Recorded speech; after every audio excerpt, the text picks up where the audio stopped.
Welcome on into the Full Court Press. Jason Walker here with Eric Frandsen as we begin today's Tuesday edition of the show. Big important day in, I guess, for media. It's not really actually that important, all things considered, but it's exciting. It was exciting. A lot of things. I could probably write a half dozen written stories. We're going to try and cram all of that information into a 2-hour show.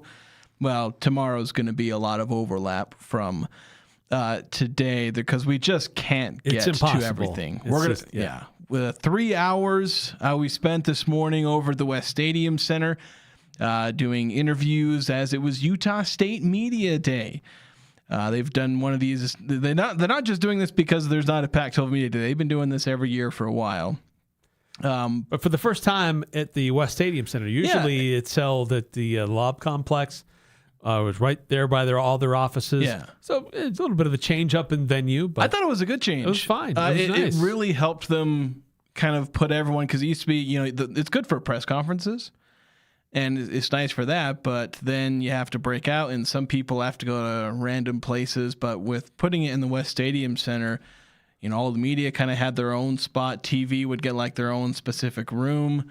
Of course, we're kind of on this kind of pseudo radio row type thing where they sit us, and then the athletes have their schedule they run around. It's a lot like typical media days.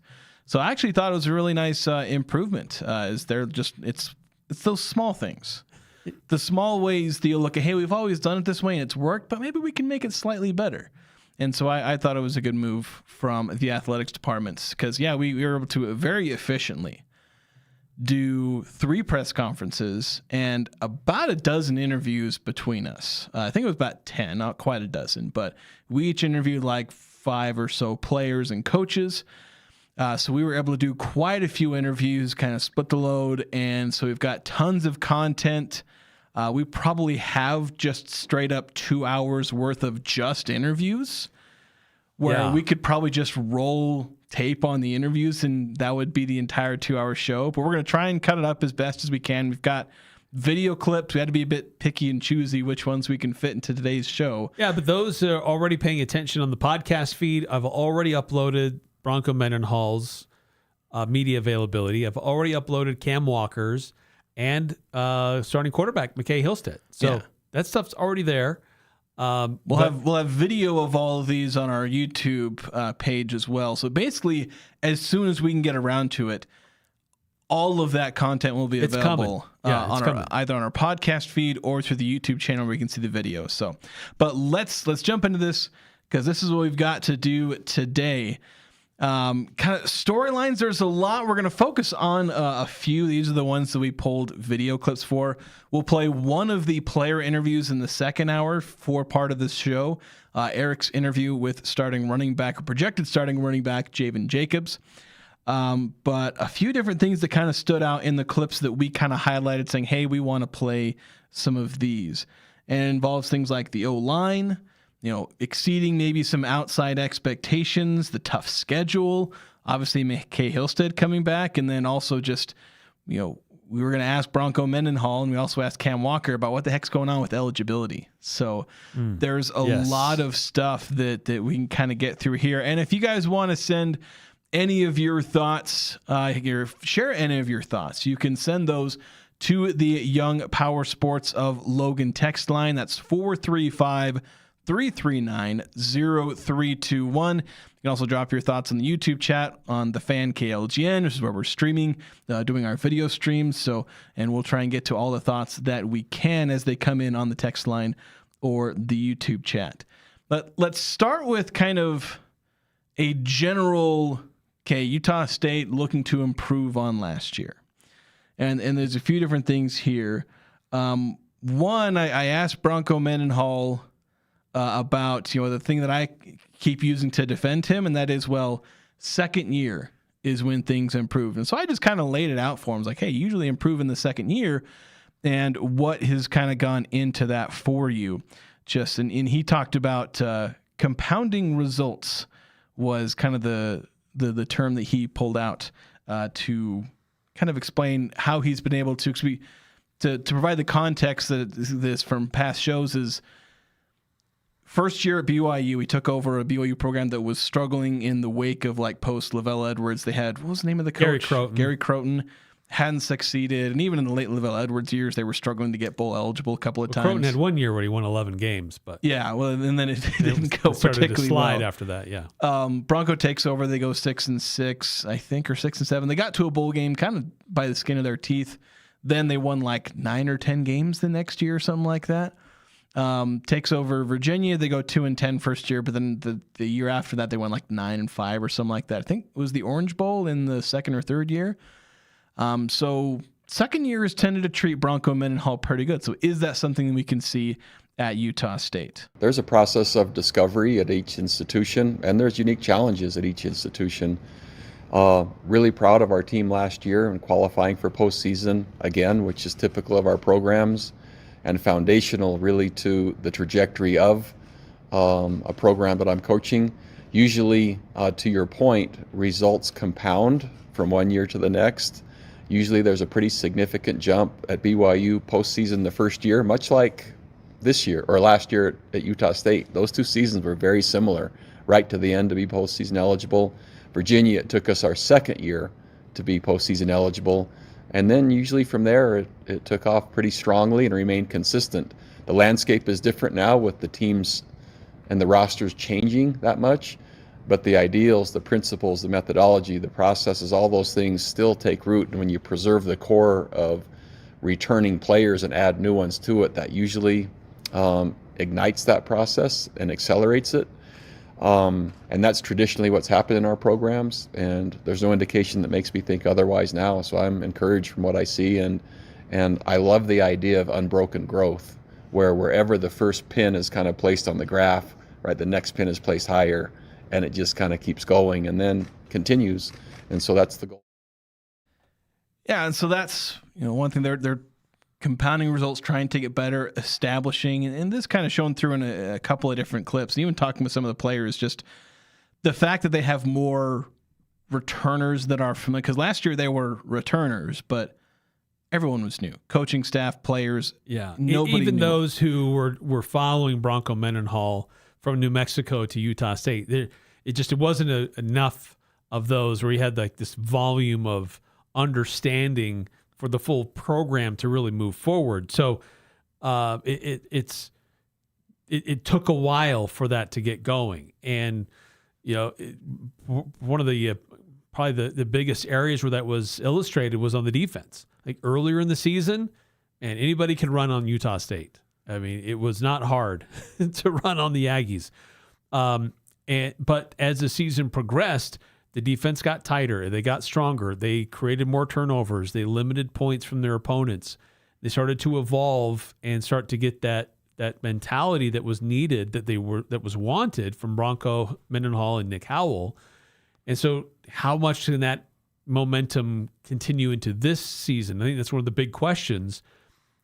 But that's hard to do with roster turnover and things like that. But there hasn't been as much change to the roster this year as what we saw last year because there was so much was new. But the defense needs to build on where they left off because they improved at the end of the year. Now, bowl game notwithstanding. But the bowl game, the defense was even solid for like the first half. Yeah. They just kind of wore down because the offense didn't do jack diddly squat for the whole game. But how the defense improved, like that has to carry over into this 2026 season. Yeah. Well, and you talk about consistency and building off of one thing or another. Another thing I asked Bronco about was, the team hasn't won more than 6 games since 2021. Utah State as a program, you look at where the preseason expectations are now. We talked about the media poll yesterday. They were picked 6th. Most media or preseason projections have them 5th or 6th. Computer projections put them in like the 90s nationally out of 140-ish teams. And obviously there's preseason expectations just are what they are. So like if you're Utah State though, where that's who they've been, a team that finishes 5th or 6th, a team that is in the 90s, they've been that team for 4 years, which is why they're being picked there. So how do they change that? 2021, they changed that. They said, yeah, you picked us dead last. We're going to finish first. the basketball team for like every other year. They're picked to finish 6th or 7th, but then they exceed expectations. So I asked Bronco Mendenhall, like, how do you go about the process of jumping past those expectations? Yeah, I think consistency. I think consistency in leadership will help. I think consistency in roster will help. I think consistency in resources will help. And I think consistency of approach will help. And with the right leader, with the right processes, the right resources, over time, those things compound, and you now start building a program that's known for, right, not just qualifying for bowl games, but battling for conference championships year in and year out. And so I think stability has something to do with that. Would be my assessment. Yeah, so the consistency. He's talked about, like, he didn't necessarily specifically reference, but that, the exact problem Utah State's gone over, but I think that rings true to every Utah State fan talking about consistency and really a lack thereof. Like, even Blake Anderson's first year, he didn't have any consistency. He just kind of happened to, get lucky. I guess I don't want to just call him lucky, but to some degree he kind of did. But then he basically had zero consistency between his rosters for the next 2 or 3 years. Then you lose your head coach in July. Goodbye consistency there. After Nate Dreiling, there's very little continuity between him and, in the transition between him and Bronco Mendenhall. This is the first hint of consistency. And I don't even know if the Aggies have a ton, but this is the first time where it's like, okay, there's kind of some consistency. Your quarterback's a guy who's at least familiar with the area. You have 3 returning offensive linemen. You have the offense, there's some holes as far as returners, but on defense, you have, again, you're maybe replacing half the defense, but compared to, one, the era you're in, and B, compared to the previous years, Utah State's practically swimming in consistency. Right. Maybe not by the old standards where, high consistency is returning 80% of your roster, but based on the era and what they've dealt with, Utah State has much more consistency than they're used to having. And they do. And the thing is, they could be ahead of other teams for once. Because, maybe they're still replacing half the roster, but there's other teams that are replacing 3/4 of their roster. Yeah, absolutely. And I thought it was interesting how he was talking about, we pointed out this, win-loss thing where they're kind of always stuck in this, like, 6 wins, 7 wins, 5 wins, but getting bowl eligibility, but not really challenging for the conference title. And he's like, well, look, if you go back through last year, there's maybe 5 plays that they go a little bit differently, because we were super close on 5 plays. Those 5 plays go a little bit differently, and Utah State's in the conference championship game. And he's like illustrating that, and I'm like going back in my memory, like, well, gosh, it seemed inconceivable at the start of the year, but at the tail end of the year, a few little plays go differently against UNLV and Boise State. The Aggies are in the conference title hunt. You can maybe narrow that down to less than 5. I'd say 2, at least 3, maybe only 2. Yeah, a 4th down decision against Boise State. Hit one of those kicks. A missed field goal at UNLV. Yeah, hit one of those kicks against UNLV. You walk away as a winner. And again, basically, you have the 2 4th downs against Boise. And the question is, do they win if they get one, or do they have to maybe get both? I don't know. But you can narrow that down to as little as 2 plays, either decisions or just execution. Go a different way. They needed 6 inches on one of those 4th downs, and Bryson Barnes couldn't get it where he'd normally been really reliable. Yeah, and that was something Nick Howell also mentioned to me, and then Bronco kind of touched on this too. Is like we've got to be smart. We've got to be smart players. We've got to have a smart football team, and that's consistency really helps with that. Yes, there is some roster turnover, but there's still a large chunk, especially in leadership positions, of people who understand what's expected, and then they're learning more about not just what's expected, but how to execute it properly. And that's going to help Utah State kind of move into, I don't know if I'm going to use the term launch into the Pac-12 era, but move into the Pac-12 era in a positive direction. I don't think they're going to move backwards. They're going to move forward. Now, it's going to be tough because we talk about these wins and losses and things like that. Like, they have to perform at a higher level just to try to get even to where they were last year because the schedule is so much more challenging this year. Yeah, and that was definitely one of the things that Bronco keyed in on was, and it's something we've talked about on this show too, where it's like, if they're the exact same team as they were last year, then they're probably gonna have a worse record. Yeah. And so that's something that Bronco did kind of bring up, is the fact they need to be better just to be 6-6 if they're going to get to that. Our team this year will have to play significantly better than a year ago, even for the same result, record-wise or bowl game, etc.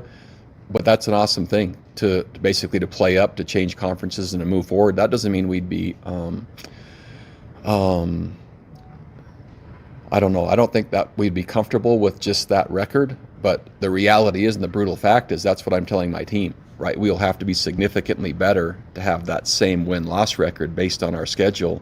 However, that doesn't mean we settle for that. That just is the acknowledgement of that's what is. And so let's now prepare and play in a manner that acknowledges that and then exceeds that. And I think it's good for everyone just to hear that out loud, including my own team.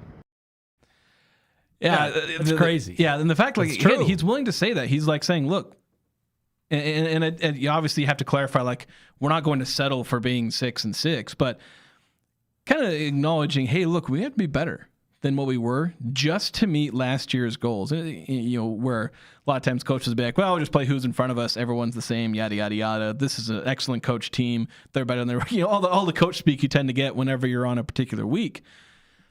But just acknowledging, like, hey, this is a tougher schedule. And that just is what it is. And it does bring some opportunity too, though.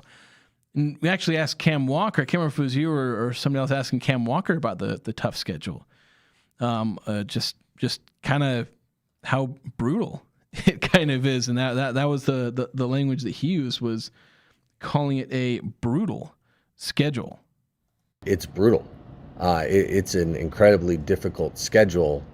And yet, I think our team's up for the task just based off resiliency. To go through a gauntlet like that, you've got to be resilient and committed to each other.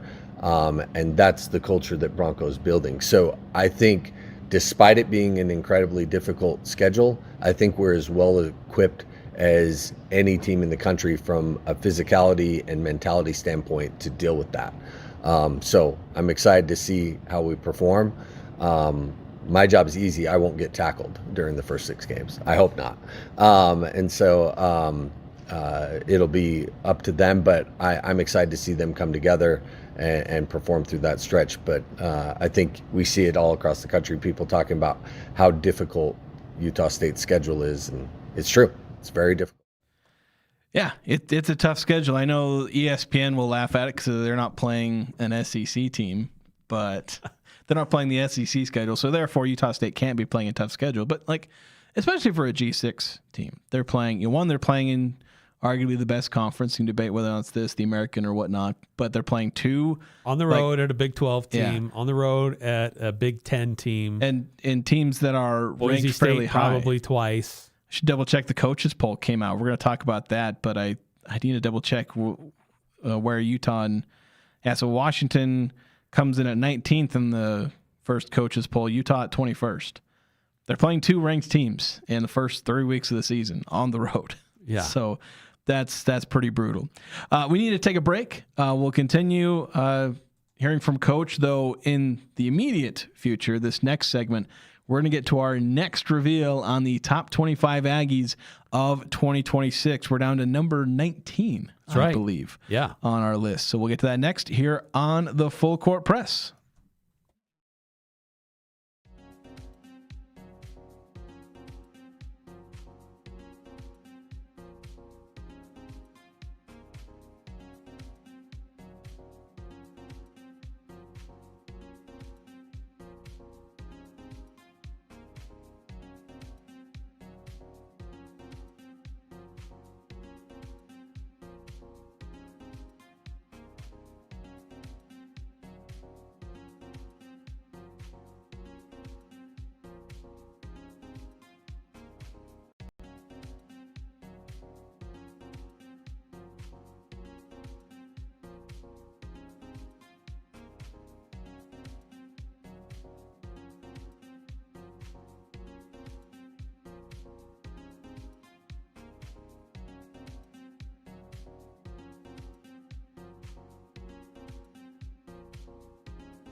Welcome back to the Full Court Press.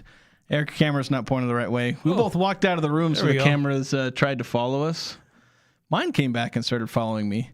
But yeah, you can see that fun stuff when we come back from commercial break. Will Eric or Jason be in frame of their cameras if we went on a bathroom break Always or something? An adventure. You can see that on the Fan KLGN where we live stream our shows. Of course, we're on air 106.9 FM, 1390 AM in the Fan. As always, I managed to accidentally turn on a video.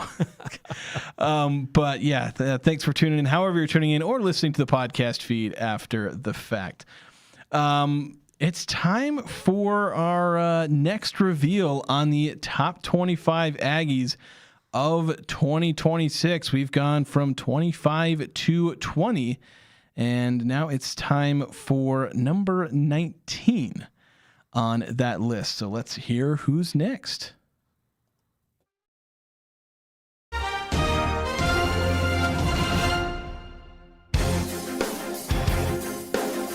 Cache Valley Media Group's Top 25 Aggies of 2026 countdown continues today with the number 19 athlete for the upcoming football season. Defensive back, D'Angelo Mays.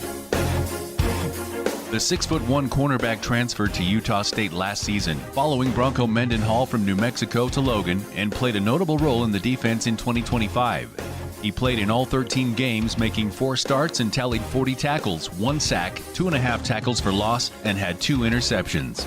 Mays is entering his junior season with 21 games already under his belt and is primed for a potential breakout year where he could contend for a spot on the All Pac-12 team.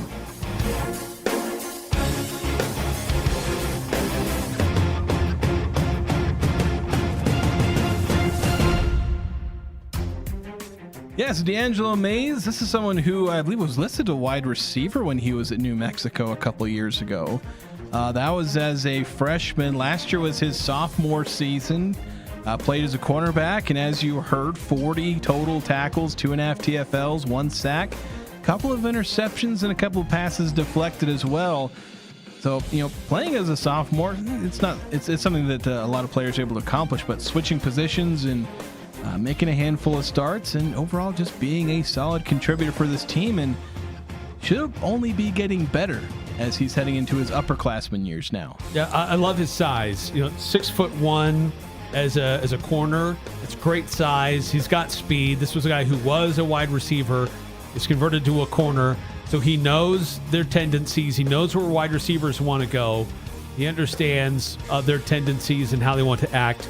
And he picked off 2 passes last year, one against Hawaii, one against Air Force. So he has the ability to be a playmaker, not just there in being disruptive in the passing game, but also like being willing to come up and make tackles for loss and get after the opposing quarterbacks and on corner blitzes. So this is a multi-talented, multifaceted athlete that Utah State has. I'm really excited about Mays making that move up in being evolution, maybe is a better term, of how he can be a real impact player for Utah State's defense in a secondary that needs good playmakers, and I think he is definitely one. Yeah, they lost multiple veteran starters, guys like Noah Avenger, Ike Larson, who made a big impact late in the year, but Mays, where he has the size to play anywhere in the defensive backfield.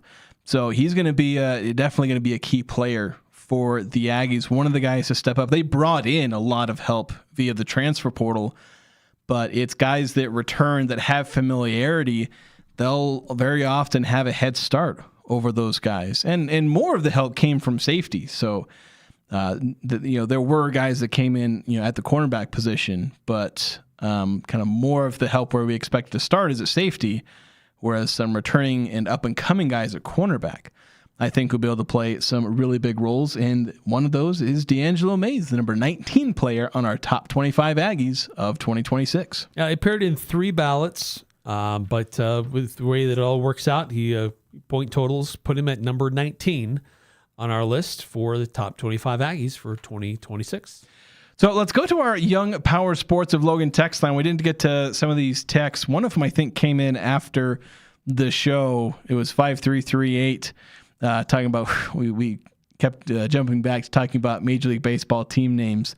But 5338 putting this in here saying, I have to chuckle a little bit when I hear about people trying to pick out names for a Major League Baseball team in Utah. I don't see any reason to believe that a MLB franchise will be coming to Utah anytime in the near future. We have to remember that neither of Utah's two Major League sports teams are expansion franchises, both relocated to Utah from other markets. And that's, I think there's some validity to that. And like, I would have some, I would normally have doubt about Utah being the location of an expansion franchise, like just straight up out of whole cloth expansion franchise, because technically in a weird way, the Mammoth kind of are, but they also aren't an expansion franchise. Exactly what that's supposed to be classified as weird, but like it's more of a relocation. Yeah, but it was a relocation, even though they technically are a new franchise in terms of history and things like that. But yeah, they're both real. The Jazz were just a straight up relocation. The Mammoth were essentially a relocation. But I'd be doubtful if it weren't for the fact that people who actually have their finger on the pulse, people who are following, like who are the cities that are more likely to get a franchise, they keep bringing up Utah. Like, this isn't a fool's hope for me. This is people who are like actually, again, I say all the time, I am not knee deep in baseball. I do not know what's going on, like as far as other than what happens when I turn on a game. Like that's about the extent that my baseball knowledge goes. But it's people that seem to know what they're talking about that keep bringing up Utah. And that's not a guarantee, because those people can be wrong. Yeah, but you look at the sports infrastructure, professional sports that's already in place, not just the NBA and the NHL, but RSL. It's a very strong minor league program for baseball. You see the population growth in Utah as a state seems to be on every top list of every good performing thing you can think of. It's a desirable destination for expansion. So it's in Utah as a state, and the Wasatch Front more specifically is in such a different place now than they were 20 years ago. So I think absolutely Utah is in an expansion space more than a relocation space. And I think much like how the Vegas Golden Knights were basically the thing that proved, hey, Vegas can be a good sports town. Then after getting Vegas, the Golden Knights, they pretty much immediately get the Raiders. Was the Aces, did that come after the Golden Knights? Ooh, good question. Not sure. I can't remember. But then, Oakland, the A's are trying to go to Vegas. I still don't know I think they're playing. They're building an arena. That's the most incompetent relocation I've ever seen in my life. But fitting, because it's the A's. Yeah. Let's get some of these other texts as well, though, jumping to a couple of different topics here. 8968 saying a kicker hitting his field goals would have good for another 2 games last year. What was the other one? Because UNLV, obviously. Did they miss one against Boise? Maybe. He had the yips after that. Yeah, he was perfect, I think, and then he missed like 5 to end the year. 8312 texting in Jimmy Liston. Yeah, so first he sent this tweet, and this is a bit of news where Jimmy Liston's on the Outland Trophy preseason watch list. The Outland Trophy is the one that Merlin Olsen won, right? Yeah, and then Brevin Hamblin was also on a watch list. Yeah, the Bronco Nagurski. How do you say that gentleman's last name? It's Bronco something that starts with an N. And it's one of the defensive player of the year watch lists. Nagurski? Yeah. And then Jimmy Liston played more plays than any center, didn't allow one sack. PFF ranked 6th in the country. Greco-Roman Illinois state champ. I think there we go. That's some very specific detail about Jimmy Liston from a first-time texter. So thank you. Yeah, thanks for texting. And I think I'll have to double check on some of these, because that's something I just hadn't noticed. Some of the stuff from PFF where they have some of their own numbers, and obviously looking at how much Jimmy Liston played, basically never left the field. He played more snaps than any other center. But yeah, I think the interior offensive line, like some of them got a bad rep. George Miley had a bunch of holds. Tavo was just kind of a ghost in both a good and a bad way. Jimmy Liston, he's on some first team like preseason. I think Phil Steele and Athlon both had him first team. Getting some good preseason publicity. Yeah, so he could very well be a really important player. Where again, last year a lot of people were still kind of feeling things out, and I think with some improvement on the O-line, everyone just kind of ends up looking better once everyone gets better. Yeah, and then 8632, looking for some assistance here. I need you to be a tie-breaking vote. My fantasy league is in its 5th year, big anniversary. We want to do something special with the league to celebrate. Should we do a double superflex or single superflex? Can you clarify? I don't always know the lingo. Is the double superflex the one where you have 2 quarterbacks, or is there? Because I'm in a dynasty league where we have. I think it changed because we used to have 2 quarterbacks. Now it's a 1 quarterback, but there's like 4 or 5 flex spots, and one of these flex spots can be used with a quarterback if you want. So. Yeah, clarify the difference, because I'm not always familiar with the lingo, and we will definitely help you out. We'll provide the tie-breaking vote, so long as me and Eric agree. Yeah, you're going for a tiebreaker vote, but asking 2 people, it could still end up in the tie. That's tricky. Yeah. That can be a little tricky. So let's go ahead and take a quick break after clearing the deck here. The text line. Let me check. 8632 did provide the clarity, though. Okay. Well, I also just noticed that we have some stuff on the YouTube chat. Because Braden Clark on the text line saying the Mammoths are like the Baltimore Ravens when they were the Browns. That's true. That is probably the most apt, because they didn't take the Browns like history with them. Yeah. They just took the franchise and all the players and everything. And then ABC123, ABC99 saying, "Let's go, Aggies." Then 8632, just real quick, 1 quarterback, 2 superflex slots, so you can have 3 quarterbacks. That's a lot of QBs.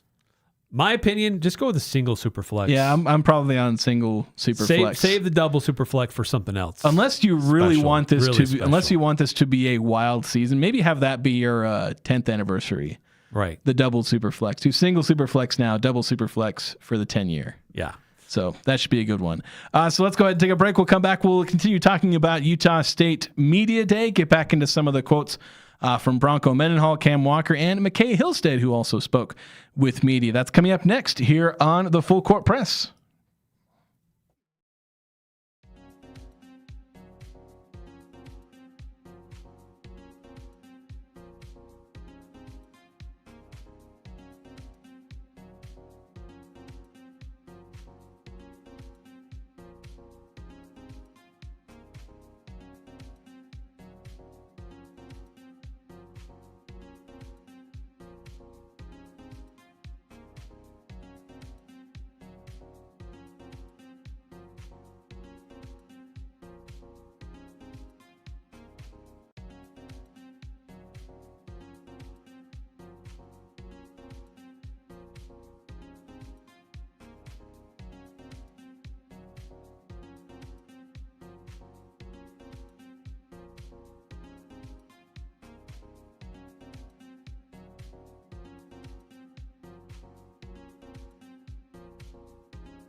Over 2,000 courses are available at Birdie's Golf Lounge.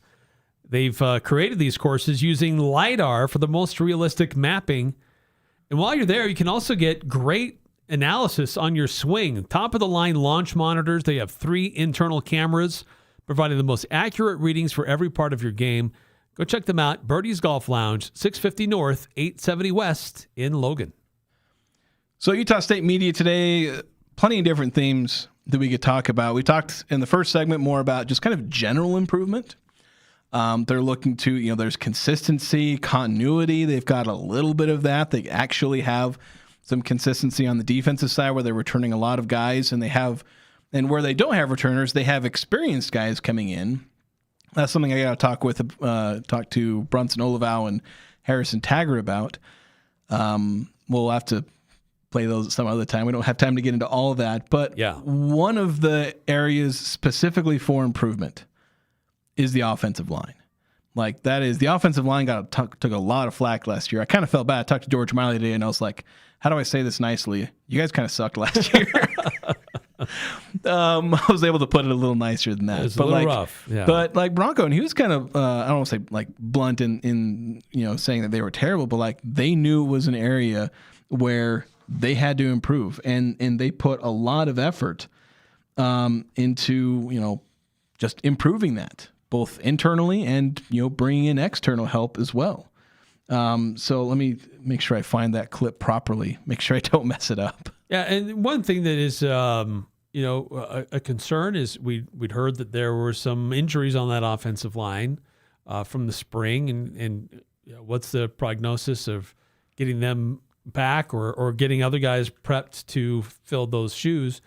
So, yeah, there's this interesting mix going on with that offensive line coming into the start of the season. Yeah, and we did get some.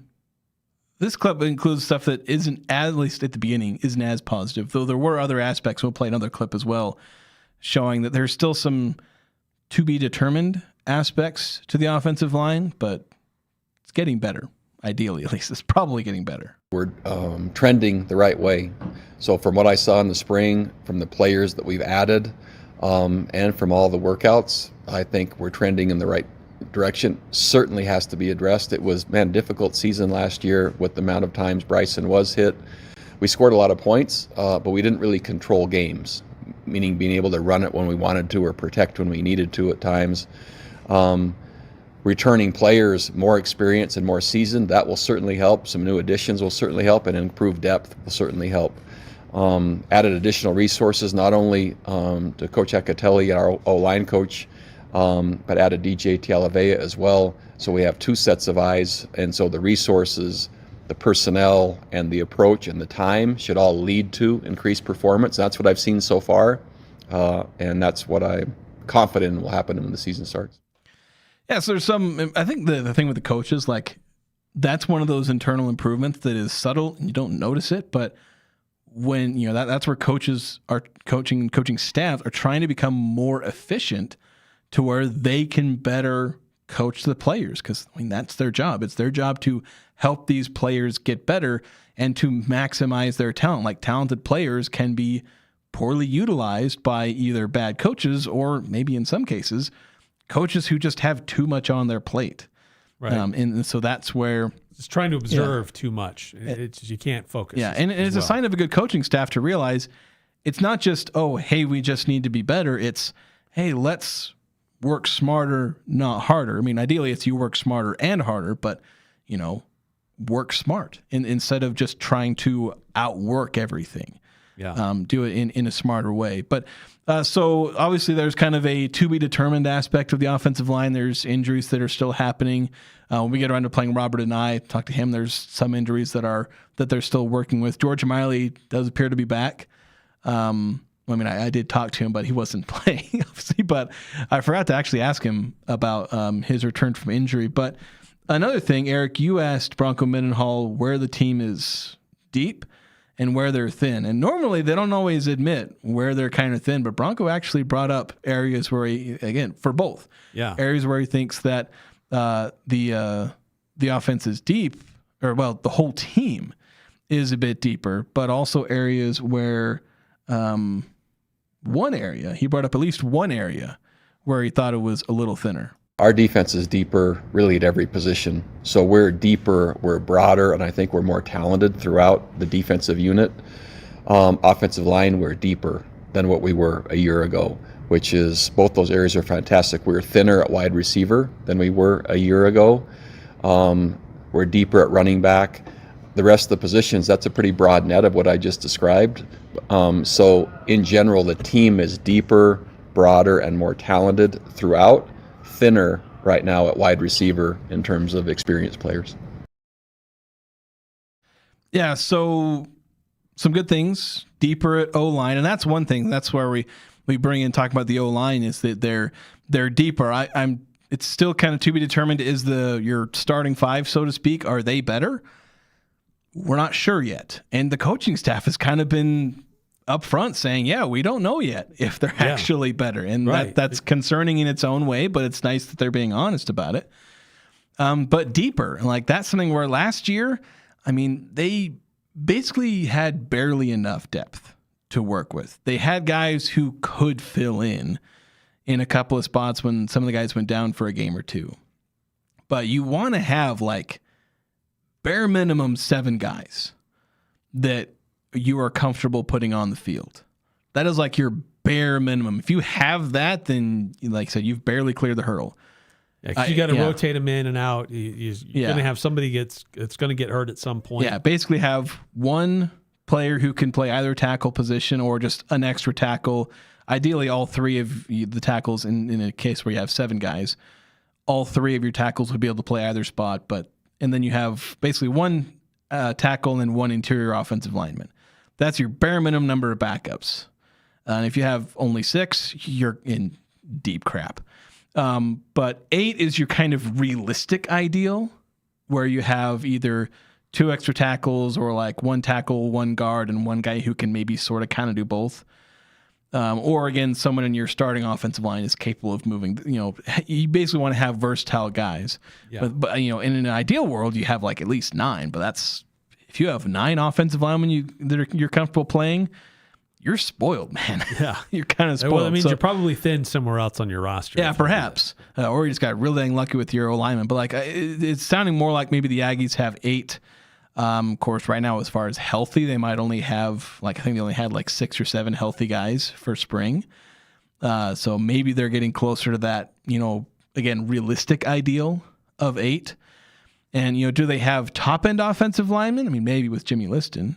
We'll see about the tackles, but being a little bit deeper, because that's something that you really need. Because we've seen Utah State offensive lines that have been decent, but then get hampered by injuries, and then they become a lot less effective later in the season, either by having guys that are out or guys that are playing at 70% because their 70% is better than their backup, and that's not really a good thing.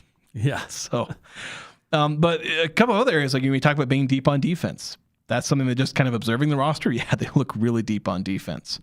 Then a wide receiver, saying that they were thinner at wide receiver than last year kind of sounds terrifying, because they were really thin at wide receiver. Now, maybe he was speaking more like, because in the preseason, they were actually pretty deep at wide receiver. It was just that they had 2 season-ending injuries to guys who were going to be in the rotation, and they went from having 4 capable wide receivers, 2 receiving backs, and 2 decent tight ends to 2 capable wide receivers.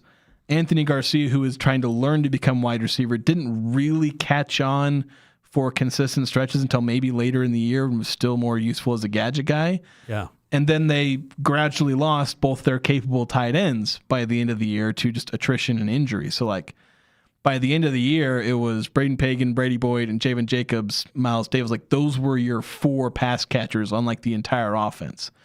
They were horribly thin by the end of the year just because of injuries. They had the talent. They just weren't on the field.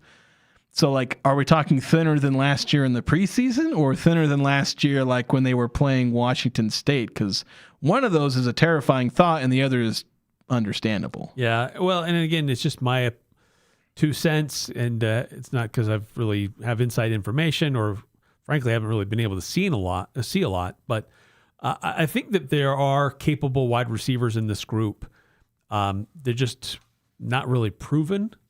And so maybe that's where he's talking about there being some, degree of thin at that position. He did kind of add at the end that it was more about they're thin in terms of experience. Yeah. So I think there's capable guys. I think there are talented guys. I think you have a few who are proven. It's not like it's just a whole new crop of guys who are learning this position. But I think it's just that, Demeek Starling, is he fully healthy? Is he going to be able to go? the other guys who are transferring in from other places who didn't really have a chance to break through at their other place. Can they finally break through now? So I think it's just a combination of question marks that once everybody's on campus and really going at it here in the fall, won't be answered. Yeah, when I talked to Robert and he was like, I can't wait until McStarling finally comes back, a guy that he actually coached at Virginia, or cross paths a little bit there, where McStarling, from what he said, has a lot of speed, a lot of ability. Yeah. And he was really excited about Rex Haynes as well, just and several of the guys. So Robert and I think is excited about those. So yeah, very well could be we're slightly misinterpreting Bronco, where maybe he was referring to more thin at experience at wide receiver, but we'll see. Like it's hard for Utah State it's hard for any team to go from to basically have zero returning production. Again, Anthony Garcia, who had a few receptions, that's your entire returning receiving production, at least from your wide receivers. Yeah. Utah State was able to bridge that gap last year where they brought in some guys who, Brady Boyd, Pagan were both really good. Can you replicate that again with an entirely new crop of receivers? We'll see. Yeah. At the Young Power Sports of Logan text line, a couple of texts, 1818. I think talking about a few different plays, saying when Bryson Barnes broke free on that 60-yard touchdown against UNLV, Utah State was in firm control of their Mountain West destiny and the Mountain West Conference Offensive Player of the Year. Just unfortunately, our kicker who won us the San Jose State game earlier forgot how to kick. And that was the frustrating thing is Utah State didn't have a bad kicker. They had a good kicker who forgot how to kick. Got the yips. It's just a frustrating thing to see. And then 5338. Did anyone ask Cam Walker today if the athletic department met their $2 million fundraising goal from last month for the anonymous match? You kind of tried to ask that. You kind of left the door open and you kind of went a different direction, though. Yeah, because they had some pretty aggressive fundraising goals that they wanted to accomplish leading up to the start of being in the Pac-12, and they also had that July match thing, and we didn't get the clip, but he talked like fundraising goals, they surpassed them. So he feels like he was excited. My guess is they did not meet the full $2 million, but that's just because if they had, I bet you he would have said something about it. I'm sure he would have said it. But generally speaking, he was very excited about how they surpassed a lot of the goals that they set, and they're even already way ahead of where they wanted to be in their 18-month goals. So fundraising has been going well. I don't know specifically about the July match, but Cam Walker, I did ask Cam Walker about fundraising, and he was very excited about it. Yeah, and if you want to hear that, the full press conference is on our podcast feed. We'll get it up on our YouTube page a little bit later. We do need to take a break. When we come back, we'll wrap up the first hour. Reminder, we have 2 hours, so it's just the 2 first hours? Just the first hour we're wrapping up here on the Full Court Press. We'll be back after this.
Napa Auto Parts has all the parts you need. You can get a blue 5-gallon bucket for only $4.99. You can save $15 a pair on Rain-X premium wiper blades. And if you're like me and don't know how cars work, they can put those wiper blades on while you wait. Napa Premium DEF, 2.5 gallons for $8.99.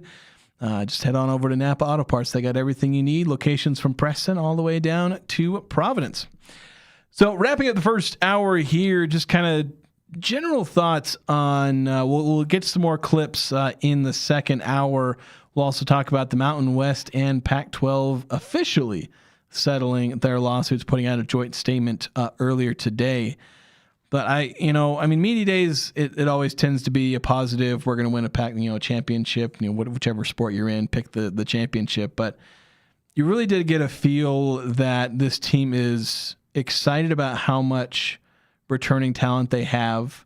Like, this isn't a team that's like, we're picked last and we're going to shock the world. Like, did hear shock the world, even from a couple of players, but like, there's a genuine belief that they have the talent, they've put in the work, they have the continuity that they need.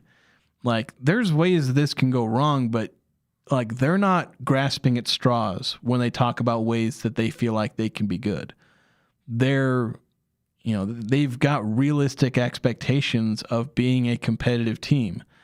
If you talk about winning Pac-12 championship, going to the playoff, that's where you start getting to maybe unrealistic territory, because I don't know if the team's that good, but they have realistic ways and again, not grasping at straws for reasons they can be good. They have like reason to believe in themselves. Yeah, like if this was a year where we had a lot of questions about the offense and we had a lot of questions about the defense too, then we'd be biting our fingernails off. Yeah. A lot of concern and worry, like, what is this team going to do? But the defense, this is the year to have questions on your offense, because the defense is good. Yeah, there's not very many questions about the defense. The defense is going to be solid.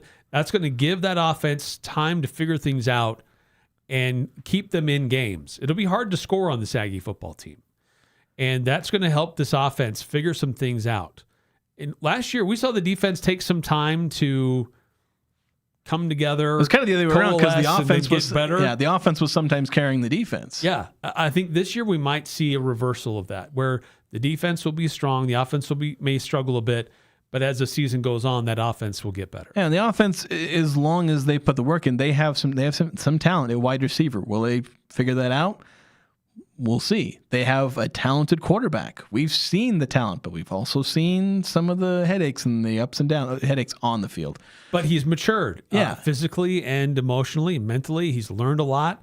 He's had the opportunity to get training at a big professional program down the street. Basically professional. Yeah. So there are questions and there are some areas of concern. But I think that the momentum that's been building carries through and provides an opportunity for this team to be a good football program coming into the season. This isn't like before, the Nate Dreiling season, where it was like you kind of were grasping at straws to ignore the red flags of this might be a struggle. And everyone kind of saw it coming, but nobody really wanted to admit it. We were looking for ways to justify this team could still be good. And in the end, they actually weren't that bad. But that Nate Dreiling team was, again, 1 or 2 plays different, and they're in a bowl game. Yeah. So, but still, they win 4 games. But yeah, this team, I think, has some realistic expectations. We got to take a break. We'll be back for the second hour talking more Utah State football and more here on the Full Court Press.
Welcome on back in to the Full Court Press second hour here on 106.9 FM, 1390 AM The Fan.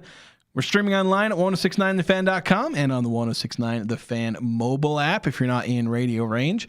Or you can watch online. Yes, watch the Full Court Press online at The Fan KLGN on YouTube. That's The Fan KLGN, the name of the YouTube channel that we video stream our show to now. We've been talking Utah State football for pretty much the entire first hour. We're going to continue that. We've got some clips from McCae Hillstead that we actually didn't get to hear from McCae at all in the first hour, but we'll hear from him. A little bit more from Bronco Mendenhall, as well as, if we have time, I think we've got a couple more clips from Cam Walker, Utah State's athletics director. Although, Eric, we're going to have to say goodbye to him partway through. He's got places to be. Important things for him to do. Oh, yeah. So exciting. Yes, exciting stuff. If you want to send in any of your thoughts on any of our topics for today, you can text 435-339-0321 or drop a chat on the YouTube chat if that's where you're watching. We had this from, I'm looking at one of the look at the text line 1818 on the text line. You want me to read it? Yeah, let's have you do this. You talking about the dryling season just reminds me how Blake Anderson was about to sign Jaron Kiwe Sagopol. Oh, I had it before. Yeah, you did. Sagopolo Tulele. There we go. Before he got fired. Crazy to think where he would be if we got him to Logan. Yeah, perhaps. That just the whole Blake Anderson saga. It's still technically ongoing because of lawsuits, although Blake Anderson has largely moved on as he's in Southern Miss, the head coach, I believe now. He was the OC, and then I believe he's been elevated. Yeah, he was elevated as the head coach left or was fired. I can't remember which, but Blake Anderson took over as the head coach, so he's back in the big chair, so to speak. And Sagopolo Tulele, he is the starting quarterback for Cal going into this year, for those who don't know who that is. Yeah, not bad. And besides Utah State having their Mountain West. Wow. We're going to keep saying that. Their Pac-12 media day, their kickoff to the 2026 football season, there was news involving the Mountain West and the Pac-12 today. And I'm really upset that this happened just after we were done doing our stuff with Cam Walker. Yeah. I didn't see this until after we were done with our media availability stuff, because I would have loved to have tried to press him for information. But there's a joint statement that was released today from both the Pac-12, Boise State, Colorado State, Fresno State, San Diego State, Utah State, and the Mountain West. Those are all the parties that have been involved in legal actions for the last little while. Last few years here. So they all jointly issue this statement today. And half the statement is just listing off all of those teams. It lists all those people and their people in charge. Yeah. Basically, the statement is they have all reached final agreements to settle all pending litigation among the parties. With these matters concluded, the conferences and institutions can move forward with certainty and focus on serving their student athletes, campuses, fans, and communities. Yeah, so, and I believe, because when they released this, I was like, wait, they settled, and I was like, wait a minute, didn't we have this conversation 2 months ago when it was reported that they were going to be settling? Right. It was reported that they had agreed to settle, but there was no definitive settlement. We're moving on. Because we don't know what the settlement is. Nobody is speaking about what the terms of the settlement are. I think we'll find out in the next few weeks. There's a lot of people that are saying, well, what are the terms? And it's when you settle, the parties of the settlement, in many cases, the settlement includes confidentiality. And basically, you have to try and wring it out of somebody, though, depending on how confidential because, say, one of the sides kind of got, raked over the fire, which both sides are kind of hoping that it's, the Mountain West really wants, Mountain West fans really want the Pac-12 to have had to pay up. Pac-12 fans are really convinced they're not giving up anything, but one of these sides actually kind of got raked over the coals. They're going to be like, it's got to be confidential. And if you leak any of this, then maybe such and such triggers. So it's about the poaching fees that the Mountain West was imposing upon the Pac-12. It was on the exit fees that Utah State, Boise State, Colorado State, Fresno State, San Diego State were supposed to have paid to the Mountain West, but also that the Mountain West was withholding distributions to those departing schools. So it's like, how do we settle on what that dollar figure is where we can all just part our ways and start our new world or new lives where the Pac-12 has been reimagined, the Mountain West has been reimagined. Let's just move forward. But there's money involved, and I think they're getting tired of paying the lawyers. So, like, fine, let's just settle on a number and move on. Yeah, like in the Pac-12, they just want to be able to, because they are kind of starting to run out of money a little bit. At least the leftover money they had, that number has gone down quite a bit, actually. The Mountain West, they don't want to have to pay those lawyers to drag out every last dollar that, is the juice worth the squeeze at that point. And so they end up just settling where we all kind of assumed it was going to end anyway, is that there was going to be a settlement, which just strictly from that perspective probably favors the Pac-12 because they're not paying the full $155 million.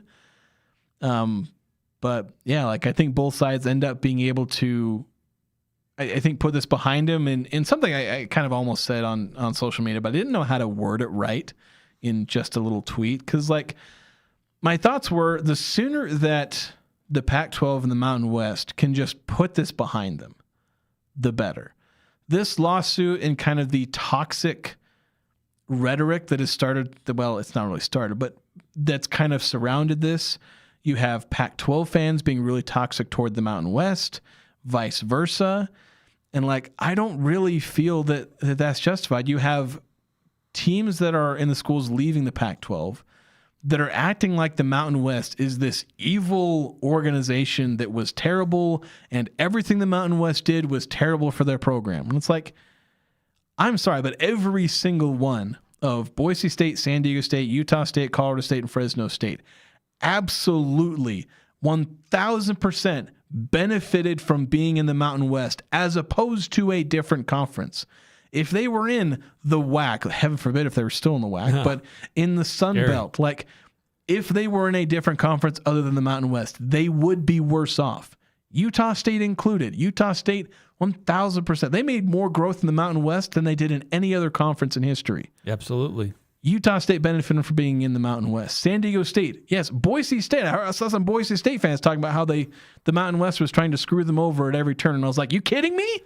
The Boise State benefited more than any team from being in the Mountain West than in any other conference they could have been in. So every single one of those, now Pac-12 schools, they need to recognize that the Mountain West was good for them. Now, is the Pac-12 going to be better? Yeah, that's the idea. That's why they moved. It's better. But this toxicity we've seen from the Pac-12 back toward the Mountain West and the toxicity from the Mountain West toward the Pac-12, there shouldn't be a place for that. Really, where all that should be now is just the banter you'll see between teams in different conferences saying, hey, the SEC fans, they chant SEC at everyone when they beat teams. And like now, if we can put the toxicity behind us and just have this, Pac-12 versus Mountain West, these fun rivalries. Yeah, it can still exist as a rivalry, but it doesn't have to be like, we don't need to revise history here. That's always my problem when things change, is people want to revise history. Like, it wasn't as bad as you're trying to portray it. And maybe that helps you move on, and that's a common coping mechanism, I guess. People like, we never liked it anyway. It's like, not true. Yeah. It was good. It was good for a while. So it's done. It's put behind us. I'm still very curious about what the terms were of the settlement. I think we all are, because you still want to figure out, like, who was it? Was it pretty equal? Was it pretty even? We got to have winners and losers here. Or was there somebody that ended up on the losing side of this? And Utah State is part of this plaintiff is in the situation here. They're part of this whole legal process. So did Utah State get burned on this, or did they come out okay? I think Utah State probably came out okay. I mean, at worst, they have to pay like $20 million or something like that, and they're raising tons of money. Really, it's just, does the Pac-12, did they have to burn through the entirety of their remaining reserves? If they didn't, and if they don't go into debt over this, And so long as they can pull away from this cleanly, still have some money left over, still have a way to kind of launch this, renewed Pac-12, then I think they'll have come away fine. And if the Mountain West got something out of this where they're able to fulfill most of the bribes that they had to do to keep Air Force and UNLV in town and enough money to placate, the Nevadas and Wyomings and whatnots of the world that they promised some money to there. Well, they already have to subsidize the media distribution. Yeah. So as long as they're able to get some money out of this, then they'll have succeeded to some degree, or at least survived. If the because obviously they've already withheld some money from the departing schools. So I mean, there's some Pac-12 fans that say that the Mountain West isn't going to get any more than they already withheld. I don't necessarily believe that, but say that were the case, that the Mountain West basically only gets to keep the money they already pulled. That'd be kind of bad. Yeah. Because that's barely anything compared to it's like maybe 1/3, less than a third of the total amount that they were looking for. So that wouldn't be particularly great, and would kind of barely be able to cover some of the subsidies and bribes they have to do to keep the teams they have happy and to keep them at the level of distribution they had. But I don't think it was that bad for the Mountain West. I think they were probably able to find a middle ground. Like most compromise, I think, Benjamin Franklin was like, a good compromise leaves everybody angry. It was probably somewhere in that range. Something like that, probably. Where they found a middle ground where they were both kind of grumbling, but can kind of live with it. I'd imagine it's somewhere in that range, but that's also kind of a cop-out answer. Yeah, but curiosity has us, still wondering and asking for answers. But for the league, for the schools, the institutions, it's like, exhale now and just move forward. And these newly formed leagues can just operate on their own now. Yes, there's still going to be which league is better, or which schools made the right choice. But let that be decided on the field instead of in the courtroom. And let's just have some fun with some of that friendly banter that we can have with these other schools. Because there's going to be a number of games featuring Pac-12 schools and Mountain West schools in the non-conference. We talked about that just the other day.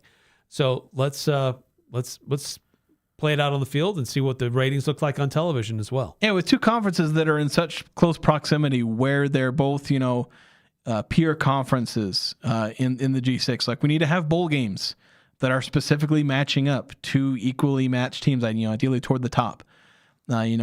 If the two conference champions, or maybe the two teams that lose in the conference championship game, both get to play each other, I think that would be fantastic, where both conference champions are probably looking to maybe make the playoff, but say the two teams that lose in their conference title game play someone from these two conferences.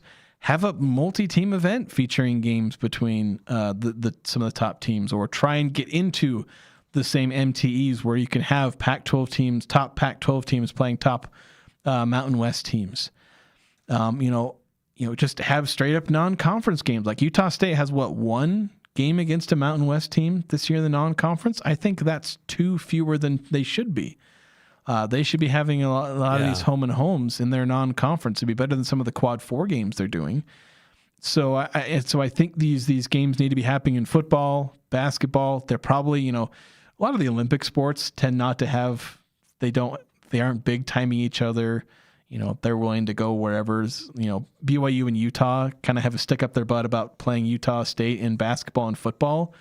BYU and Utah play the Aggies every year in every other sport. Yeah, so I don't know if that bad blood is. Yeah, so I don't know if that bad blood is going to carry over into other sports. Utah State may not play them in soccer or volleyball just because they prefer to play the top of the top. But I think that the Pac-12 and Mountain West should be scheduling a lot of games against each other, and they can have things that are mutually beneficial for between these two conferences. And that's why I say, just get past this toxicity that has existed, get past the divorce. Yeah, it was better, and a lot of not necessarily nice things were said between fans. There were probably some not nice things said in emails and other conversations. We need to kind of get over this, because I think both teams, I'm not going to say that the Pac-12 needs the Mountain West, the Mountain West needs the Pac-12. They could theoretically live without interacting with the other, but that would be a wasted potential for both conferences. Utah State is scheduling a ton of games against the West Coast Conference, in their non-conference, and it's a bunch of Quad 4 games. What if those were instead a mix of the better West Coast Conference and better Mountain West teams? Yeah, I think that's something that would really benefit Utah State. Familiarity. Yeah, and then obviously again, it's a mutually beneficial thing, and so that's where I think that we need to get to as when you look at the two conferences. Yeah. So this has been going on for a few years now. These schools officially joined the Pac-12 last month on July 1st. The logos are going down on the fields. The players are already wearing shirts that have the logos on them. And the settlement in principle was agreed upon. Was that in June? But now today we've seen the joint statement that it has been definitively settled and they're moving on. Yeah, they seem to have dotted the I's and crossed the T's and put signatures on papers. And whether or not we ever see those papers, I don't think you can grant a request a settlement. So maybe not. I don't know. Well, it's legal stuff. You're usually able to It's not a contract. Yeah, it kind of is, but yeah, it's stuff that you're legally allowed to hide. Like there are things that are exempt from GRAMA, usually for good reason. Although in this case, you kind of wish you could see it. It'd be nice to be able to get that contract in front and be able to see exactly how much money. We'll see. Both sides have been really tight-lipped about a lot of their financials with media deals, largely because I think they're embarrassed by them. And so there was this ongoing litigation stuff too, where they may be able to use it as leverage against the other. Yeah. So we'll see if they eventually allow some of those numbers to come out. We may have to be patient, or I'm going to have to get to work and start getting some sources here. Start DMing some people. It's like, hey, you want to share some secrets? Yeah. Let's get the deets. Yeah, get all the deets. Let's get to the YouTube chat. There's a couple here before we run to break here. ABC 123, ABC 99. Kind of going back to talking about Utah State football. Saying, I'm excited about this season's schedule. I'm not convinced our team has enough talent to compete. We'll see, and I hope I'm pleasantly surprised. Adding, I went to the Washington State game several years ago when we beat them in Pullman. Looking forward to watching a game at Oregon State. So the Pacific Northwest Aggie fan we got. There we go. Yeah, it could be fun to travel with the team or see the team in some of these different venues. And see how well the Aggies do against these Pac-12 schools, these legacy Pac-12 schools, and plant their flag in their territory. Yeah, maybe not literally, because then you might make the news. McCae Hillstead plants the flag on Oregon State's, the midfield beaver. Square between the eyes of the beaver. Yeah, and then the entire the Oregon State football team came out and ran him off the field. I don't know. Would that be a good thing or a bad thing if? We're not talking about Mountain West Pac-12 or anymore with that discussion. Yeah, that's Pac-12 v. Pac-12, and of course it's not as big a deal as when Michigan and Ohio State, when they keep going back and forth in that. Wasn't there an Ohio, so either an Ohio or a Michigan lawmaker, one of their state Congress people, tried to make it a felony or something? Maybe not a felony, but make it illegal, actually illegal to plant the flag on the. Oh, right. It's yes. Come on. Yes, well, one of them, I can't figure which one it is, but it's illegal not illegal, but they try to cross out any markings of the opposing school. I think it's at Ohio State. Any M, on a sign or even on a building, they will try to cover it up. Yeah, I know. That's what Ohio State does with M, is they put an X instead of the M. They try to make a law around that, or maybe Michigan. Not a law. It's a cultural thing. Yeah, it's a cultural thing, and that's fun. That's I love that stuff about rivalries. You're not even willing to write the letter that is the common abbreviation of your rival. That is what college football is about. Yeah, but don't try and have a lawmaker try and get all Don't legislate it. Yeah, just don't. Yeah. Anyway, we got to take a break. We got to say farewell to Eric Frandsen. He's got bigger and more important things to do. I don't know.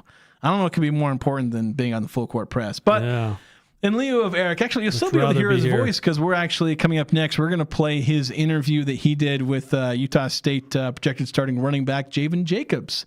He's just looking forward to very likely being the feature back, maybe not like a workhorse back, but very likely featured in both the run game and the pass game. So we'll have that coming up next here on the Full Court Press.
Welcome on back in to the Full Court Press. And make sure to check out Live Young Rentals. It's officially up and rolling at Young Power Sports. You can rent street bikes, side-by-sides, and watercraft from brands like Polaris and Can-Am. You can have the adventure without, what can sometimes be the burden of owning the machines. Of course, if you want to buy the machines and you have the means to do so, you can check out Young Power Sports. They do sell these as well, but they offer rentals as well, just however these can fit within your budget, because you can have fun no matter what your budget is. So check out Live Young Rentals, 435-755-7111. On Young Power Sports and Live Young Rentals, they sponsor our Young Power Sports of Logan text line. Feel free to text in 435-339-0321. If you're watching on the YouTube, the text line is written there on the screen. 9315 texting in to the Young Power Sports of Logan text line, saying just have Eric do like he does at USU football and sneak into the Mountain West office and jump in a meeting that gives all the money information of the settlement. Yeah. Eric sneaking into Utah State practice, he can sneak into the Mountain West offices. Just have to go down to Las Vegas, which is where they've relocated all of those to. So we want to have a chance to, we got 2 hours of interview and press conference content today. Want to have a chance to play at least one of those. And so Eric Frandsen, we both did 5 or 6 interviews apiece. So we wanted to play in its entirety Eric's interview with Javen Jacobs and just get Jacobs' perspective on the offense, just his looking forward to his season in general. So here's that. Utah State running back Javen Jacobs, welcome back. I mean, you never really left, did you? Yeah, no. I'm still here. You're still here. Yep. Let's talk about the running back situation at Utah State. You've obviously got a lot of experience, but there's a lot of other guys in that room who maybe don't have as much experience, at least not here. Right. What are you seeing so far in the group of running backs that have been assembled here for Utah State? Yeah, I mean, there's a lot of dogs in the running back room. I've seen a lot, this spring from Noah White, Nehemiah Washington, Sessi, Valahi. So just seeing them all grow, day to day, and however I can help them grow and become the best player they can be. That's what I'm here to do. And, throughout July, we're doing our own player-led stuff. So I just try to, help them out in any way that I can. But no, I think they're all dogs, and they'll definitely help us impact winning. Coach Mendenhall and Coach Anai have integrated what looks like a kind of a newer position, this rhino position as they've described it, utilizing more of a lead blocker, fullback type position. How does that help you be more of an effective running back, or how do they fit into the running back situation so far that you've been able to observe? I think that, the Rhinos have done a great job. Colin and Tyler have done a great job of just, throughout the spring, doing a great job with lead blocking and pass pro. So they're definitely going to be able to help our offense in both areas. So, but yeah, it's a unique position, but it's been cool to see them grow and to work with them through the spring and the summer. So. How have you evolved as a player over the last few years here? You've been able to learn under Bronco Mendenhall, now at New Mexico and into Utah State. Just how have you evolved as a player these last few years with him as your head coach? I would just say, obviously, just gaining experience as I go, and then, just learning new game situations that I haven't been in and learning from those. And then I would just say continuing to grow with my physical development and my within this culture. So through our testing series and through my leadership, I've been able to grow in each aspect, and from last year to now being a leader and a captain elected, I've been able to help guys in my room, but also on the team with the mindset and with the work ethic, and just helping them and giving them my honest feedback. And I think that's helped me reflect on myself and help them grow as well. So just been able to grow on and off the field, honestly. But I'm still not where I want to be. I feel like I'm never really satisfied with anything really. And that's, I guess it's kind of a good and bad thing, but yeah, I'm just always looking to grow and learn. So that's my thing. When you Well, just describe, Coach Anai and his offensive philosophy and how you guys, you specifically, how you kind of fit into what he's trying to accomplish. But also, he seems to be a guy, he describes himself as somebody who will adapt his offense based on his personnel. So how are you seeing that kind of in action? Yeah, I think Coach Anai, he's a great mentality when it comes to, scheme and as a person. So I really love his mentality on and off the field. And but yeah, he does a great job of helping put, playmakers in positions to make plays and be versatile. So I love that aspect of his offense and the different things he does, with, Rhino, as we talked about, and, just our offense being able to be diverse with the run and pass. So I think he does a great job, and I'm looking forward to playing for him. He's a great guy, so I can't wait. Do you feel any added sense of responsibility as being one of the more experienced guys in that area? I mean, there's a new quarterback, there's a lot of new running backs, there's some new wide receivers, like new tight ends. I mean, you're like the veteran guy there. Do you feel any added sense of responsibility, or do you like, hey, this is great, this is an opportunity for all of us to learn and come together? I say a little bit of both. It's a great opportunity to learn and come together. I think from spring and, in camp, just, fine-tuning things. But I would say, yeah, there's a level of responsibility for sure for me to be able to lead the offense and help lead the team. And, because being here for a year already, I can help, the young guys come along and the transfer guys as well. So, yeah, definitely I think it's my responsibility to lead on and off the field and help our team and offense move forward. So it's a great privilege, and I'm excited for it. I kind of already asked this, but maybe in a slightly different way. But you're coming into your third season now with Bronco Mendenhall. How has he kind of helped you or molded you as an athlete, but also as a person? I would say just through his culture, I've been able to grow on and off the field, and as a person, as a leader, the many different leadership styles that I've learned about, and being able to, just be the best version of myself, I think has helped me on and off the field. And but no, I think his culture has helped me grow so much, and I've seen it also change, my peers' lives as well. So Coach does a great job of, instilling that in us and helping, change their lives as well on and off the field and building character. So it's great to be a part of and also see in my life as well. So you guys have some pretty big non-conference games back-to-back, Utah and Washington.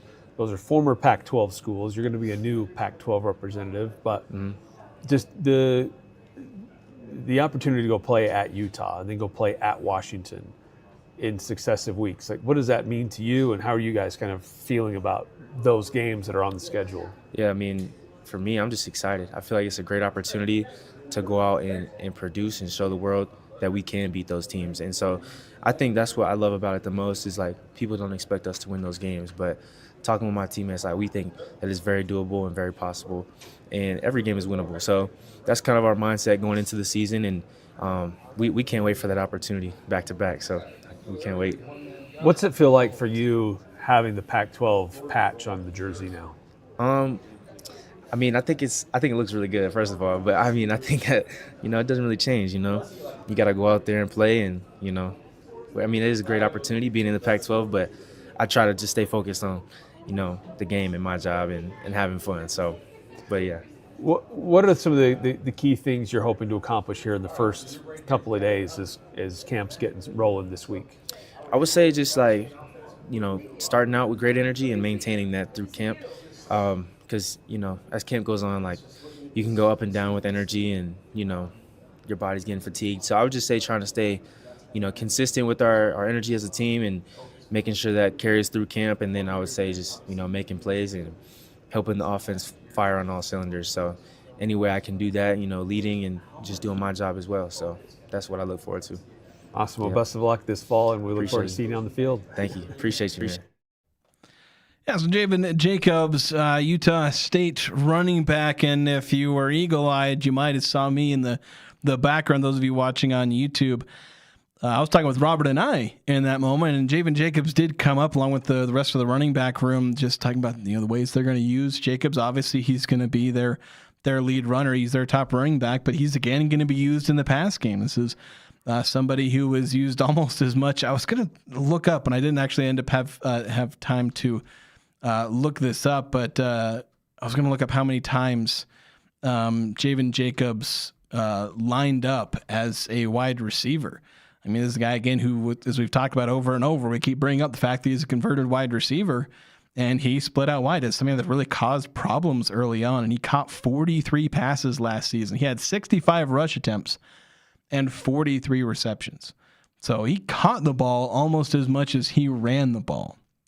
His 808 yards from scrimmage, and about half of those and almost half of his touchdowns were from catching the ball. And I think that's something that's going to be a big part of his game this year.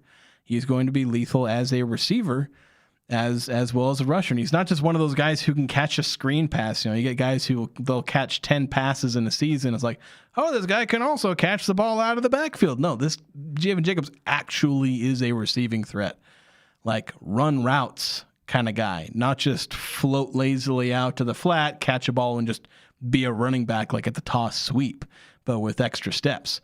Javen Jacobs will be a threat as a receiver as well as a running back. We got to take a break. When we come back, there's a few more clips to go through. Some stuff with McCae Hillstead, Cam Walker as well. I want to play this clip from Cam Walker where he talks about what a successful season would look like for the Aggies. It's always a bit of a trap question that we as media like to throw at these guys, where it's like, what's a successful season look like? And, because we in the media and also among fans like to attach a win total number, but that's not something you can get away with saying if you're a coach or an athletic director. But we'll hear how Cam Walker addresses that question when we come back here on the Full Court Press.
Welcome on back to the Full Court Press as we continue things here on the Full Court Press. 106.9 FM, 1390 AM, The Fan, and streaming online at 1069thefan.com. If you want to send in any of your thoughts, that didn't fade out properly. Pump music. If you want to send in any of your thoughts to the show, share any of your thoughts, text 435-339-0321. We were talking about Javen Jacobs. We played the interview Eric did with Javen Jacobs earlier today. We played that last segment. 6391 texting in saying, I hope our PA guy is at least consistent with pronouncing Jacobs' name this year. Seems like he changed how he pronounced it every time last year. I mean, I do that on the radio here. I change how I pronounce guys' names all the time. Not to say Javen Jacobs. It seems like his is fairly obvious. I don't know. Did he change? I don't remember what he did. Was he saying like Javen? There's only so many ways you can pronounce his name. But I wanted to at least play one clip here from Cam Walker. Let me make sure I get the right one here. There's a couple different ones, but one is about 2 minutes where he was, asked like, what does a successful season look like? Where, again, that can be a bit of a trap question where it's like, hey, what's successful? But Cam Walker, I think he addressed it fairly well, kind of dancing around the nuance of, okay, what is a successful season?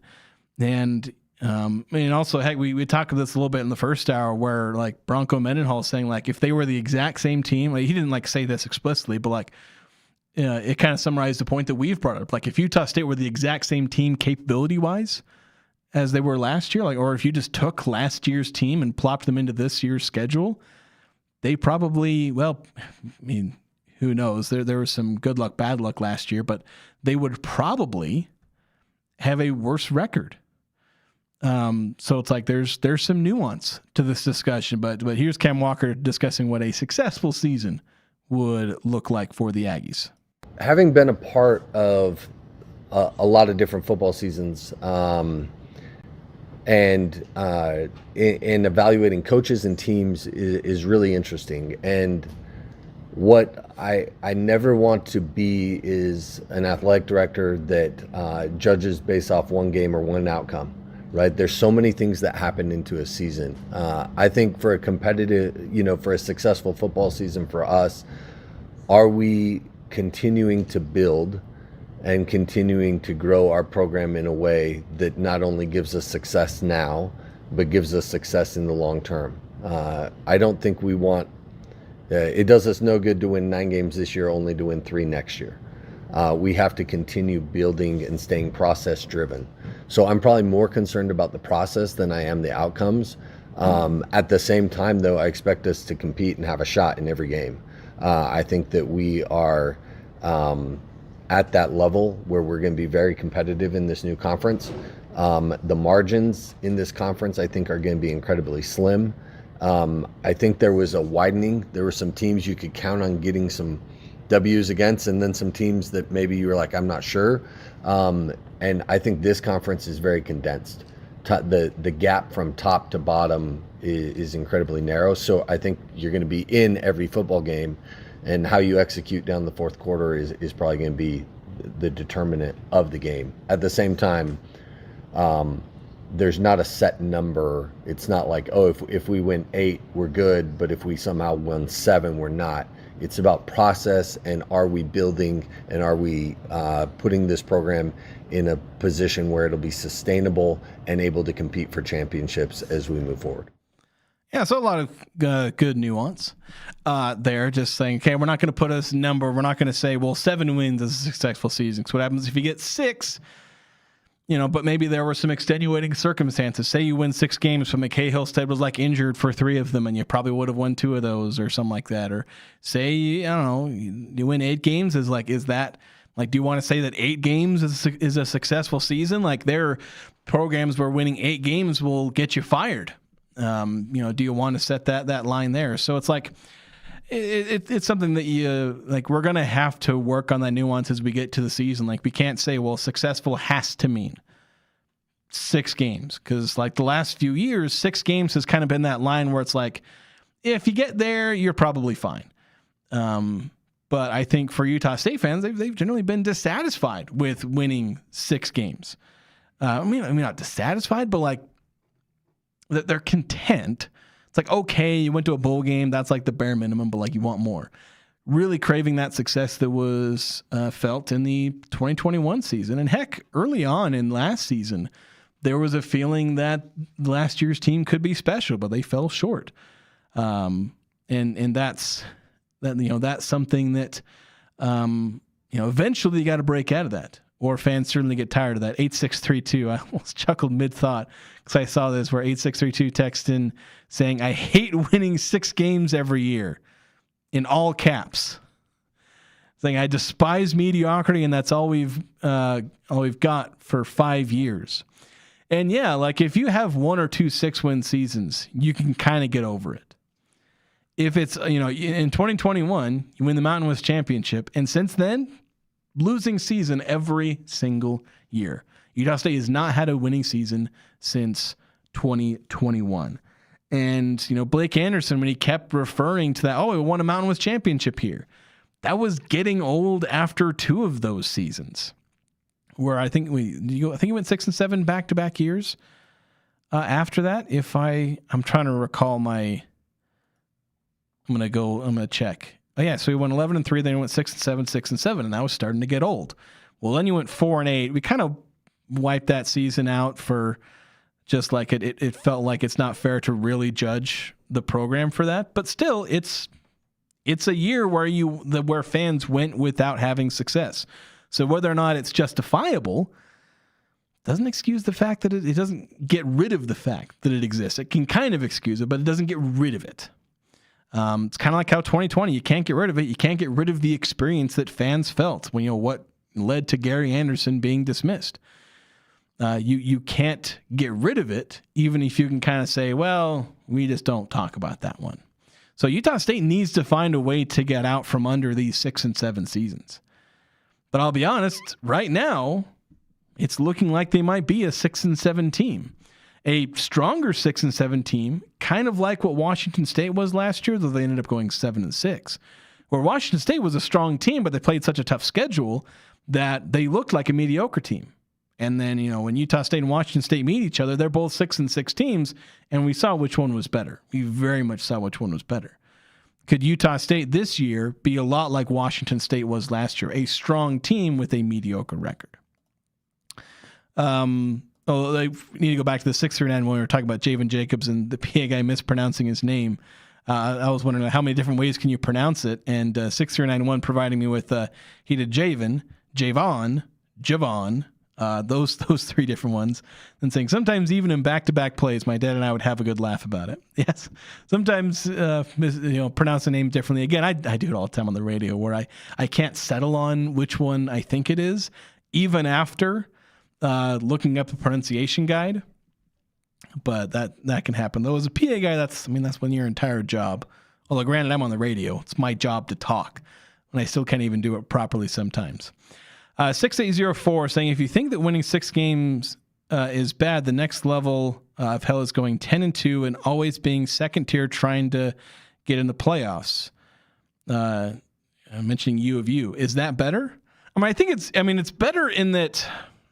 It is a good point. Like, would you rather be stuck in mediocrity, or would you rather be the Bills losing 4 times in a row in the Super Bowl? Like, which would you rather be?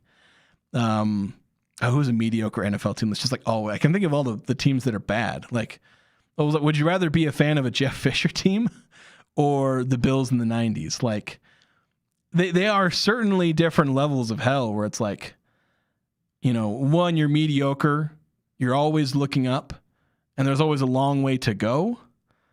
There's that eternal hope that you're always going to be better, but you're always beating teams that are definitely worse than you, and you're always losing teams that are definitely better than you. Because that's where Utah State's been. They beat and often blow out bad teams, but then they lose to, and in many cases are blown out by, the higher ranked teams. Like in those 4 years we're talking about where they went 6 and 7 3 times and 4 and 8, they had 1 road win over a team that went to a bowl game. They had 1, maybe 2, bowl game, team wins over like bowl eligible teams to begin with. They'd always lose to bowl eligible teams and beat teams that couldn't make it to a bowl game. And, and especially they lost 3 bowl games in this. They've been to 3 bowl games in the last 4 years, and they've lost all 3 of them. So, 6804 saying we're outside. Forgot the meat. I'm not sure what you're referencing there. I must have missed the reference there. We need to take a break though. You can text you can help me out there with the text. But we got to take a break. We'll wrap things up here in the next segment here on the Full Court Press.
Welcome back to the Full Court Press as we look to wrap things up here on 106.9 FM, 1390 AM, The Fan. We'll have a lot more content from Utah State Media Day tomorrow. We have 19 cuts from Bronco Mendenhall's press conference alone. We played, I think exactly we have half of them that I lined up potentially to play. I think we only played 4 or 5 of those. I'll have to go back and double check, but we've got a lot of content. We've got a lot of player interviews. A lot of those are going to be going up. They'll be included in, I've got so many written stories I got to get to. different things. I was like all caught up with any stories I really had to write on Friday. We're on Tuesday, and about four different things we can be doing for content on Cache Valley Daily. So we'll be working really hard over the next few days to provide you this blitz of content. Maybe space some of it out just so it's not like all at once. There's sometimes only so much that you can get through within a day just casually reading through stories or listening to podcasts like ours. But wanted to wrap up the show, the preseason, the AFCA coaches poll, the old USA Today coaches poll. But now it's like AFCA. I don't know what that is. That just the Coaches Association? But that poll came out. If you're listening at the top of the hour on the radio, you would have heard some of the quick summary of the coaches poll. But if you missed it, Ohio State ranked first. They got 38 first place votes. Then you had Oregon getting 6 first place votes. They're second. Georgia third. They got 7 first place votes. Texas at 4. They got a couple first place votes. Notre Dame got 5 first place votes, and they're fifth. Indiana wrapping up the teams that got first place votes. They got 14 first place votes. But so they got the second most first place votes, but they're sixth. Interesting the way voting works, but really close, those teams 4 to 6 in terms of how many points they got. To look at teams from the Mountain West and Pac-12, starting with teams in the Pac-12 that received votes in the poll. Boise State obviously leading the way, unsurprising there. They got 24 points. Well out of range of being in the top 25. Missouri, who's 25th, had 158 points. So Boise State, well more than 100. Excuse me. Had a hiccup at the worst possible time. Boise State, well over 100 points out of getting to the top 25. The only other Pac-12 team receiving votes in the coaches poll was San Diego State. They got 2 points. So likely it was just somebody who put San Diego State 24th, so probably only appeared on one coach's ballot. It was possible that two different coaches could have put them at 25th. There's really only 2 combinations that San Diego State could have been on there.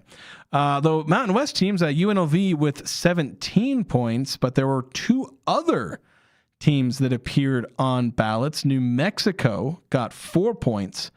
And then Hawaii appeared on one ballot. They got 1 point. So one coach put them 25th.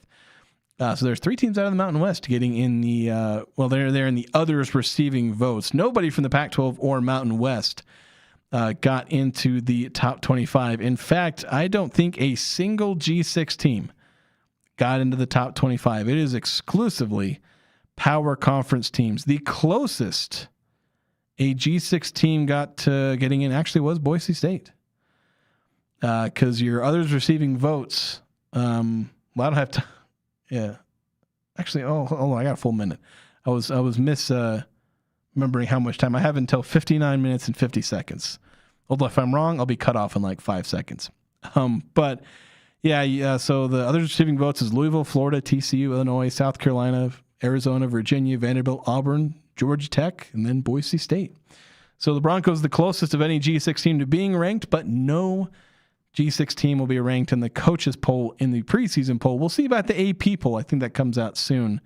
I'd forgotten that the coaches poll was coming out today. So we'll keep an eye on those. We'll keep an eye on a lot of these preseason rankings, but we'll continue to provide great Aggie coverage, the best Aggie coverage we can provide both on the air with our show, as well as on CacheValleyDaily.com. That'll do it for us today. Make sure to tune in tomorrow as we continue discussion on Utah State football from Utah State Media Day. Have a good day, everyone.